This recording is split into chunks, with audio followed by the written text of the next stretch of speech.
Hello everyone, welcome to ADRE Adda. আজি আমি আলোচনা কৰিম আমাৰ 30 মাৰ্চত হৈ যোৱা DME নন টেকনিক্যাল গ্ৰেড 3 এক্সামৰ কুৱেশ্যন পেপাৰৰ GS পৰ্চন ঠিক আছে সো আমি ফাৰ্ষ্ট কুৱেশ্যনটো লৈ যাওঁ তো ফাৰ্ষ্ট কুৱেশ্যনটো আছিল 11 নম্বৰ কুৱেশ্যন তো সেইটো আছিল what is a black hole in astronomy black hole কি এষ্ট্ৰনমিত আমি জানো যে ব্লেক হোল যিটো হয় এইটো এটা এনেকুৱা এটা হোল হয় য'ত ব্লেক হয় কমপ্লিটলি ক'ত পোৱা যায় এইটো ইউনিভাৰ্চত সো ইয়াৰ আনচাৰটো হ'ব a cosmic body of extremely intense gravity আৰু এই ব্লেক হোল যিটো এইটো কি কৰে গ্ৰেভিটিৰ থ্ৰু সকলো বস্তুক নিজলৈ আকৰ্ষণ কৰে ঠিক আছে from which nothing not even light can escape আৰু তাৰ পৰা লাইট স্কেপো কৰিব নোৱাৰে তো আমাৰ উত্তৰটো হ'ব B option B is the correct answer for question 11 তাৰপিছৰ কুৱেশ্যনটো হ'ল question 12 the earth rotate around it axis ফ্ৰম আৰ্থটোৱে কি ৰটেট কৰে কোন এক্সিছত তো আমি জানো যে আৰ্থ যিটো হয় এইটো কি হয় এটা এক্সিছত আছে আৰু সেই এক্সিছটোৱে কেনেকৈ ৰটেট কৰে আপোনাৰ ৱেষ্ট টু ইষ্ট ডাইৰেকশ্যন ঠিক আছে তো আপোনালোকে যদি জিঅ'গ্ৰাফি পঢ়িছে তেনেহ'লে তাত পাব যে আৰ্থ যিটো ৰটেশ্যন আছে এইটো কি হয় ৱেষ্ট টু ইষ্ট আৰু ৰিভলিউশ্যন এনেকা কৰে ঠিক আছে ইয়াত ছান আছে তো আনচাৰটো হ'ব শুদ্ধ আনচাৰটো হ'ব আপোনাৰ B that is earth rotate around its axis west to east ঠিক আছে পশ্চিমৰ পৰা পূবলৈ তো আমি এতিয়া নেক্সট কুৱেশ্যনটো লৈ যাওঁ কুৱেশ্যন 13 তো কুৱেশ্যন 13ত কি কৈছে দ্য আগামী tribe is domicile of which Indian state মতলব আগামী ট্ৰাইবটো কোন ষ্টেটৰ ডমিচাইল হয় কোন ষ্টেটৰ বাসিন্দা হয় তো আমি জানো যে আগামী ট্ৰাইব ইজ দ্য এটা নাগা ট্ৰাইবৰ কি হয় চাব ট্ৰাইব হয় তো সেইটো নাগালেণ্ড ষ্টেট অফ নাগালেণ্ড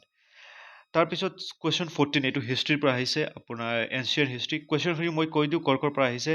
এইটো আপোনাৰ জিঅ'গ্ৰাফীৰ পৰা আহিছে ঠিক আছে এইটো আপোনাৰ জিঅ'গ্ৰাফীৰ হিউমেন জিঅ'গ্ৰাফী এটা পাৰ্ট হয় তাৰ পৰা আহিছে এইটো জিঅ'গ্ৰাফী ফিজিকেল জিঅ'গ্ৰাফীৰ পৰা ঠিক আছে এইটো জিঅ'গ্ৰাফী 11 তো কুৱেশ্যন 14টো আহিছে আপোনাৰ হিষ্ট্ৰীৰ পৰা হিষ্ট্ৰীৰ এনচিয়েণ্ট হিষ্ট্ৰী তো এনচিয়েণ্ট হিষ্ট্ৰীত আমি যেতিয়া এই মগধ এম্পায়াৰ ষ্টাৰ্ট কৰোঁ তেতিয়া ইনভেজন হয় কাৰ ইনভেজন পাৰ্চিয়ান অৰ আলেকজেণ্ডাৰৰ তো প্ৰথমে পাৰ্চিয়ান ইনভেজন হয় য'ত চাইৰাছ কিং থাকে তাৰপিছত আলেকজেণ্ডাৰ ইনভেজন তো আলেকজেণ্ডাৰ গ্ৰীচ যিটো আপোনাৰ সেই সময়ত আছিলে মেচিডনিয়ান এম্পায়াৰ তাৰ পৰা আহি কি কৰে এটাক কৰে ক'ত ইণ্ডিয়াত আৰু ইণ্ডিয়াত দুজন ৰুলাৰ আছিলে পৰাছ এণ্ড আম্বি তো তাৰ এজনৰ লগত আপোনাৰ পৰাছৰ লগত ফাইটটো হয় ক'ত ফাইট হয় তো ফাইটটো আপোনাৰ এটা ৰিভাৰ হয় বেটেল অফ হাইডাছপাছ বুলি কোৱা হয় বেটেল অফ হাইডাছপাছ আৰু বেটেল অফ হাইডাছপাছ 326 বিচিত হয় ঠিক আছে হাইডাছপাছ সেই সময়ৰ ৰিভাৰ জেলামৰ নাম আছিলে ঠিক আছে তো আমাৰ শুদ্ধ উত্তৰটো হ'ব 14ৰ that is a Jhelum river ঠিক আছে তাৰপিছত কোৱা হৈছে which of the following place was not written by কোনখন মানে আপোনাৰ কালিদাসে লিখা নাই নট ঠিক আছে এইটো ধৰিব লাগিব তো মালবিকা অগ্নিমিত্ৰা আমি গম পাওঁ মালবিকা আৰু অগ্নিমিত্ৰা যিটো আমাৰ এই চুংগা ডাইনেষ্টি আছিলে চুংগা ডাইনেষ্টিৰ কোন ষ্টাৰ্টিং ফাউণ্ডাৰ হয় পুষ্যমিত্ৰা চুংগা আৰু সেই ডাইনেষ্টিৰ এজন ৰজা আছিলে যিজন নাম আছিলে অগ্নিমিত্ৰা ঠিক আছে তো অগ্নিমিত্ৰা আৰু মালবিকাৰ লাভ ষ্টৰী এইটো কালিদাসে লিখিছিল তো মালবিকা অগ্নিমিত্ৰা কালিদাসে লিখা তাৰপিছত আমি জানো অভিজনম শকুন্তলম এইটো কালিদাসে লিখিছিল তো এইটো যিটো চি আনচাৰ হয় সেইটো কালিদাসে লিখা নাই তো C is the correct answer ঠিক আছে তো নেক্সট কুৱেশ্যনটো হ'ল কুৱেশ্যন 16 তো 16ত কি লিখা আছে during whose rule was the grand trunk road built ঠিক আছে গ্ৰেণ্ড ট্ৰাক ৰুট যিটো এইটো আমাৰ ক'ৰ পৰা ক'লৈ আছে এইটো পাকিস্তানৰ পেছাৱৰৰ পৰা কলকাতালৈকে আৰু এইটো কোনে বনাইছিলে শ্বেৰশ্বাহ ছুৰীয়ে যেতিয়া শ্বেৰশ্বাহ ছুৰীয়ে হুমায়ুনক পৰাস্ত কৰে যুদ্ধত আৰু তাৰ শ্বেৰশ্বাহ ছুৰীৰ ৰুল ষ্টাৰ্ট হৈ যায় ক'ত দিল্লীত আৰু সি পেছাৱৰ পাকিস্তানৰ পৰা কলকাতালৈকে এটা ৰুট বনায় আৰু সেই ৰুটটোৰ নাম হ'ল গ্ৰেণ্ড ট্ৰাক ৰুট তো শ্বেৰশ্বাহ ছুৰী ইজ দ্য আনচাৰ ইলতুতমিছ নহয় আলাউদ্দিন খিলজী নহয় এইটো কেতিয়া শ্বেৰশ্বাহ ছুৰীৰ ৰুল আছিলে আপোনাৰ 1540 পৰা 55লৈকে ঠিক আছে যেতিয়া মোগল ৰুল এণ্ড হৈ গৈছিলে আপোনাৰ হুমায়ুন এক্সাইলত গুচি গৈছিলে তেতিয়া বনাইছিলে শ্বেৰশ্বাহ ছুৰীয়ে ঠিক আছে নেক্সট কুৱেশ্যনটো হ'ল where was the head office of Indian national army or Azad Hind Fauj located তো এইটো আপোনালোক সকলোৱে গম পায় ৰংগুন ক'ত আছিলে দেট ইজ ম্যানমাৰ আজি যিটো প্ৰথমে যিটো বৰ্মা বুলি কোৱা হৈছিলে ঠিক আছে বৰ্মা ইন দ্য চেন্স ম্যানমাৰত আছিলে তো ম্যানমাৰত কি আছিলে আপোনাৰ আজাদ হিন্দ ফৌজৰ কি আছিলে হেড অফিচ লোকেটেড আছিলে ঠিক আছে তাৰপিছত এইবিলাক কুৱেশ্যন হ'ল আপোনাৰ হিষ্ট্ৰী কুৱেশ্যন ইয়াৰ পৰা ষ্টাৰ্ট হৈছে কুৱেশ্যন 14 পৰা 14 15 16 17 আৰু ইয়াত এইটো এনচিয়েন্ট হিষ্ট্ৰী হয় এইটো আপোনাৰ এনচিয়েন্ট হিষ্ট্ৰীৰ হয় এনচিয়েন্ট ইণ্ডিয়ান হিষ্ট্ৰীৰ এইটো হ'ল মেডিভেল ইণ্ডিয়ান হিষ্ট্ৰীৰ কুৱেশ্যন আৰু এইটো হ'ল মডাৰ্ণ ইণ্ডিয়ান হিষ্ট্ৰী কুৱেশ্যন ঠিক আছে তাৰপিছত কুৱেশ্যন 18 তো কুৱেশ্যন 18ত কি কোৱা হৈছে what was the original name of স্বামী বিবেকানন্দৰ অৰিজিনেল নেম কি এইটো মডাৰ্ণ হিষ্ট্ৰী কুৱেশ্যন তো আপোনালোক গম পায় দেট ইজ নৰেন্দ্ৰ নাথ দত্ত ঠিক আছে তো এইটো আছিলে কি আমাৰ স্বামী বিবেকানন্দ অৰিজিনেল নেম চিত্তৰঞ্জন দাস বেলেগ আছিলে ৰাসবিহাৰী বোস এইবিলাক কি আছিলে আপোনাৰ ফ্ৰীডম ফাইটাৰ আছিলে ঠিক আছে তাৰপিছত আপোনাৰ 19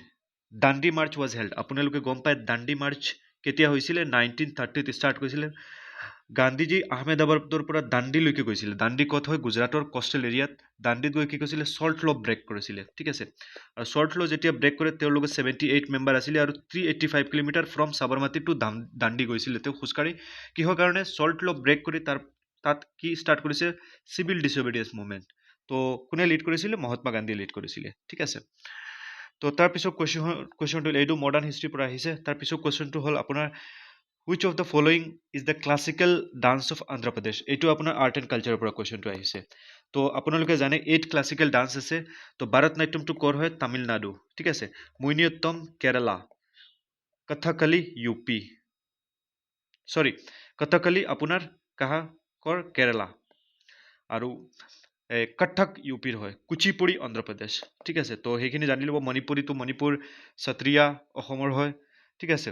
উৰিষ্যাৰ তো এইখিনি বেছিভাগ কুৱেশ্যন ইয়াৰ পৰা আহে কাৰণ ইয়াত ষ্টেটৰ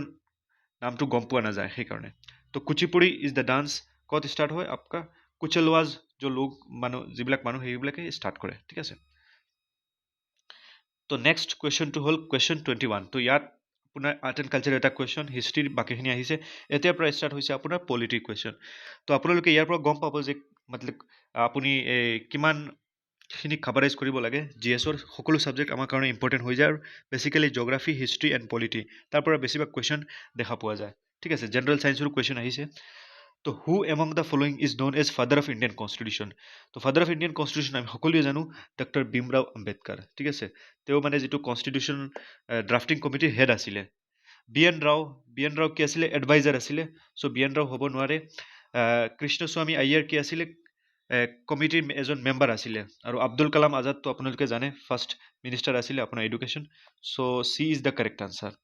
তাৰপিছত আপোনাৰ কুৱেশ্যন হ'ল 22 chief justice of high court is appointed by আমি কেতিয়াবা কনফিউজ হৈ যাওঁ আমাৰ এনেকুৱা লাগে যে চিফ জাষ্টিচ হাই কোৰ্টৰ তেনেহ'লে ষ্টেটৰ গভৰ্ণৰ হ'ব নহয় ষ্টেটৰ গভৰ্ণৰ নহয় আমাৰ ছেইম প্ৰেচিডেণ্টে কি কৰে এপইণ্ট কৰে ঠিক আছে 22 is the president of India ঠিক আছে তো এই দুটা আছিলে আপোনাৰ কিহৰ question polity next question which of the following is an indigenously build light combat aircraft of India আপোনালোকে জানে যে এটা তেজাছ ঠিক আছে তো তেজাছ যিখন ফাইটাৰ জেট আছিলে এইখন ইণ্ডিয়াই বনোৱা হয় হিন্দুস্তান এৰ'নটিক লিমিটেড এটা কোম্পানী হয় হাল সেইটোৱে এই তেজাছ ফ্লাইটখন প্ৰস্তুত কৰি উলিয়াইছিল ঠিক আছে আৰু এইটো এটা লাইট কম্বেট এয়াৰক্ৰাফ্ট হয় তাৰপিছত আছিলে কুৱেশ্যন এইটো ছায়েন্স এণ্ড টেকৰ এইটো ছায়েন্স এণ্ড টেকৰ কুৱেশ্যন হয় মতলব জেনেৰেল ছায়েন্স এইটো ছেইম ছায়েন্স এণ্ড টেকৰ তো what is the full form of DRDO তো DRDO আমি সকলোৱে গম পাওঁ এটা কি হয় নট ফৰ প্ৰফিট অৰ্গেনাইজেশ্যন হয় মিনিষ্ট্ৰী আপোনাৰ ডিফেন্স মিনিষ্ট্ৰী তো ইয়াৰ ফুল ফৰ্ম কি হ'ব আপোনাৰ 24 so' defence research and development organisation ডিফেন্সৰ কাৰণে কাম কৰে research development organisation development research এইটো নহ'ব DRDO defence research and development organisation সেইকাৰণে ইছৰ' DRDO उसके बाद বাৰ্ক বাবা এটমিক ৰিচাৰ্চ চেণ্টাৰ চ' এইবিলাকৰ কি হয় ফুল ফৰ্মবোৰ ইম্পৰ্টেণ্ট হৈ যায় কুৱেশ্যন সঘনে দেখা পোৱা যায় আহি থাকে তাৰপিছত কুৱেশ্যন এইটো ছেইম ছায়েন্স এণ্ড টেকৰ কুৱেশ্যন হয় which was the first artificial satellite to be sent to the space by any country তো এনি কাউণ্ট্ৰি দ্বাৰা পঠিওৱা ছেটেলাইটটো কি হয় ছেটেলাইট যিটো আমাৰ কি হয় পৃথিৱীৰ চাৰিওফালে ঘূৰি থাকে ঠিক আছে ছেটেলাইটটো দুই ধৰণৰ হয় তো 25ৰ আনচাৰটো হ'ব আপোনাৰ ডি স্পুটনিক 1 আমি সকলোৱে গম পাওঁ next 26 who was the first Indian women to scale Mount Everest কোন হয় প্ৰথম ইণ্ডিয়ান ওমেন যিজন মাউণ্ট এভাৰেষ্টত উঠিছিলে তো 26ৰ আনচাৰটো হ'ব চি বাচেন্দ্ৰী পাল তাৰপিছত আমি সকলোৱে গম পাই এই কুৱেশ্যনটো answer when is the world AIDS day observe তো 1 ডিচেম্বৰ এইডছ ডে অবজাৰ্ভ কৰা হয় ঠিক আছে তাৰপিছত কুৱেশ্যনটো হ'ল the French open is the tournament এইটো ফ্ৰেঞ্চ অ'পেন কিহৰ টুৰ্ণামেণ্ট হয় কি খেলৰ লগত জড়িত তো 28ৰ আনচাৰ আপোনাৰ চি লন টেনিছ ঠিক আছে তাৰপিছত what is the capital of Pakistan সকলোৱে জানো ইছলামাবাদ ঠিক আছে Islamabad is the capital of Pakistan তাৰপিছত এই বাকী যিখিনি ৰাউলপিণ্ডি লাহোৰ কৰাচী সেইখিনিও কি হয় পাকিস্তানৰ একোখন চহৰ হয় কিন্তু কেপিটেল নহয় যেনেকৈ আমাৰ দিল্লী কেপিটেল হয় what is the official currency of Japan তো জাপানৰ অফিচিয়েল কাৰেঞ্চি কি হয় য়েন ঠিক আছে জাপানৰ অফিচিয়েল কাৰেঞ্চি আপোনাৰ য়েন হয় ইউৱান কৰ হয় চাইনা ডলাৰ কৰ হয় আপোনাৰ জানে সকলোৱে ইউএছৰ আৰু অ'ন হয় চাউথ কোৰিয়া ঠিক আছে তো কাৰেঞ্চি জ্ঞান থকা আমাৰ কাৰণে খুবেই জৰুৰী কুৱেশ্যন আহি থাকে তো এইটো আপোনাৰ ক'ৰ পৰা আহিছে এই কুৱেশ্যনখিনি এইটো আপোনাৰ কাৰেণ্ট এফেয়াৰ্ছৰ পৰা ঠিক আছে next the process of conversion of sugar to alcohol by the micro' organism yeast is called এইটো বায়'লজিৰ পৰা আহিছে তো কি বুলি কোৱা হয় আপোনাৰ যিটো চুগাৰক কি হয় এলকহললৈ কনভাৰ্ট কৰে ঠিক আছে আপোনাৰ তো এই মাইক্ৰ' অৰ্গেনিজম আৰু প্ৰচেছটোক কি বুলি কোৱা হয় তো প্ৰচেছটো সকলোৱে জানো আমি দেট ইজ ফাৰ্মেণ্টেশ্যন ঠিক আছে ডিকম্পজিশ্যন কি কৰা হয় ডিকম্প'জ কৰা হয় কোনো এটা বস্তুক বেক্টেৰিয়াৰ দ্বাৰা ঠিক আছে বায়'ডিগ্ৰেডেশ্যন ডিগ্ৰেড তো ফাৰ্মেণ্টেশ্যন ইজ দ্য প্ৰচেছ য'ত নেকি চুগাৰৰ পৰা এলকহল প্ৰস্তুত কৰি উলিওৱা হয় তাৰপিছত কুৱেশ্যনটো হ'ল 32 what does our body produce to fight the invader when a disease causing microbe enter our body কি আমাৰ বডিয়ে প্ৰডিউচ কৰে যেতিয়া কি কয় কোনোবা বেমাৰে আক্ৰমণ কৰে তো আমি সকলোৱে জানো এণ্টিবডি সেইকাৰণে আমি কি কওঁ যদি আমাৰ এণ্টিবডি উইক হৈ যায় ফাইট কৰিব নোৱাৰে আমি কি টেবলেট লওঁ এণ্টিবায়'টিক ঠিক আছে তো কাৰেক্ট আনচাৰটো হ'ব আপোনাৰ এণ্টিবডি ঠিক আছে এণ্টিবায়'টিকটো কি হয় আমি লওঁ এক্সট্ৰাকৈ লওঁ ঠিক আছে tablet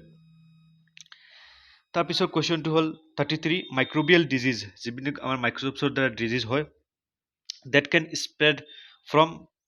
N infected person to a healthy person মতলব এজন ইনফেক্টেড পাৰ্চন যাৰ শৰীৰত অলৰেডি কি হয় মাইক্ৰবটো আছে বীজাণুটো আছে তো সেইটো কি হয় আপোনাৰ হেল্ডি পাৰ্চনলৈ স্প্ৰেড হৈ যায় through air water food or physical contact are called আমি জানো যে ডিজিজ দুই ধৰণৰ হ'ব পাৰে মেইনলি আপোনাৰ এটা হ'ল কমিউনিকেবল যিটো কি হয়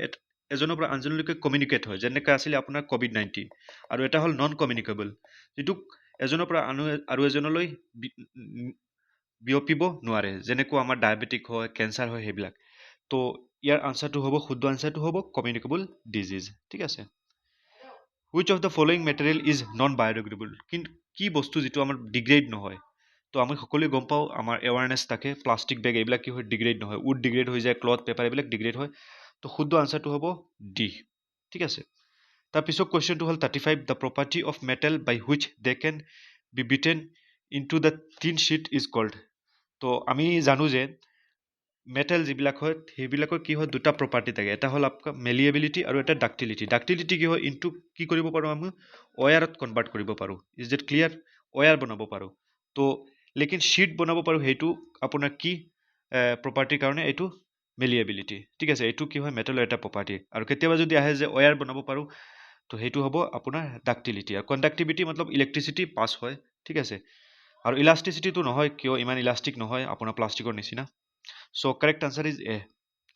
তাৰপিছত 36 কি হয় the green coloured plastic present leaves of plant is called ঠিক আছে কি বুলি কোৱা হয় তো ক্লৰ'প্লাষ্ট ঠিক আছে তো green colour chloroplast Golgi body lysosome এইবিলাক বেলেগ হয় এইবিলাক চেলৰ ভিতৰতে থাকে তো ক্লৰ'প্লাষ্টৰ কাৰণে কি হয় আপোনাৰ গ্ৰীণ কালাৰ হয় ঠিক আছে fallopian tube are the parts of which of the following তো ফেলপিয়ান টিউব আপুনি সকলোৱে গম পাওঁ আপোনাৰ যিটো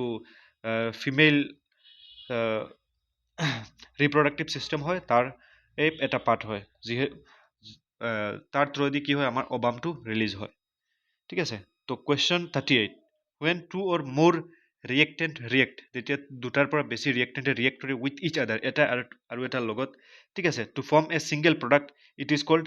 তো এইটো কি বুলি কোৱা হয় আপোনাৰ তো ডি হ'ব কম্বিনেশ্যন ৰিয়েকশ্যন কিহৰ কাৰণে এইটো কম্বাইন হৈ আছে ঠিক আছে তো 38ৰ আনচাৰটো হ'ব আপোনাৰ কি ডি তাৰপিছত আপোনাৰ 39 কাৰ্বন কম্পাউণ্ড হেভিং ডাবল অৰ ট্ৰিপল বন্ড কাৰ্বন কম্পাউণ্ডৰ কি হয় ডাবল বন্ড থাকিলে এনেকৈ হাইড্ৰজেন থাকে ঠিক আছে এনেকৈ হাইড্ৰজেন থাকে কেতিয়াবা কি হয় ট্ৰিপল বন্ড হৈ যায় এটা হাইড্ৰজেন থাকিব তো সেই ট্ৰিপল বন্ড আৰু ডাবল বন্ড যেতিয়া থাকে between the carbon atom are known as সেইটোক আমি কি বুলি কওঁ ঠিক আছে তো 39 আপোনাৰ কি হ'ব বি আনচেচুৰেটেড কাৰ্বন কম্পাউণ্ড ঠিক আছে কি বুলি কওঁ আনচেচুৰেটেড কাৰ্বন কম্পাউণ্ড ঠিক আছে তাৰপিছত আমাক কুৱেশ্যন আহিব 40 waste product produced by our body during metabolism and carried by blood are excreted through যিবিলাক আমাৰ ৱেষ্ট প্ৰডাক্ট আছে আমাৰ বডিয়ে যিখিনি নিষ্ক্ৰিয় কৰি দিয়ে মানে যিখিনি আমাৰ জৰুৰত নহয় সেইখিনি কিহেৰ থ্ৰুৱেদি আমি এক্সক্ৰিট কৰোঁ বাহিৰলৈ লওঁ আমি সকলোৱে জানো এইটো কাম কি হয় কিডনীয়ে কৰে ঠিক আছে কিডনী কি বুলি কোৱা হয় আমাৰ শৰীৰৰ ফিল্টাৰ বুলি কোৱা হয় ঠিক আছে তো আমি 40 কুৱেশ্যনলৈকে ডিছকাছ কৰিলোঁ তো নেক্সট কুৱেশ্যন আমাৰ আপোনাৰ 41 ঠিক আছে তো 41টো কি হয় এইটো ইংলিছৰ হয় 41 to 50 ইংলিছ কুৱেশ্যন হয় তো আমাৰ ইয়ালৈকে GS কুৱেশ্যনখিনি কমপ্লিট হ'ল থেংক ইউ এভৰিৱান